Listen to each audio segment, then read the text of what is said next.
আমাদের কিশোরগঞ্জ পৌরসভার প্রথম মেয়র জনাব নুরুজ্জামান চান মিয়া এবং এই অঞ্চলের সাবেক সংসদ সদস্য নুরুজ্জামান চান মিয়ার সুযোগ্য সন্তান জনাব শহীদুজ্জামান কাকন ভাই।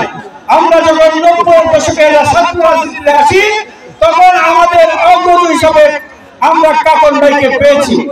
আজকে আমি মূলত এসেছিলাম সাংবাদিক ভাইদেরকে নিয়ে, প্রায় 8 শতাধিক সাংবাদিক ভাইরা ওরা দাওয়াতে এসেছেন এবং ফুটেজ নিয়ে গেছেন।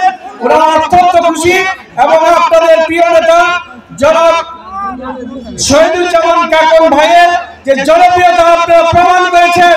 আজকে এই কটিয়াদীর বাস স্ট্যান্ডে ইতিহাস হয়ে থাকবে। আজকের সমাবেশ জনসমুদ্র পরিণত হয়েছে।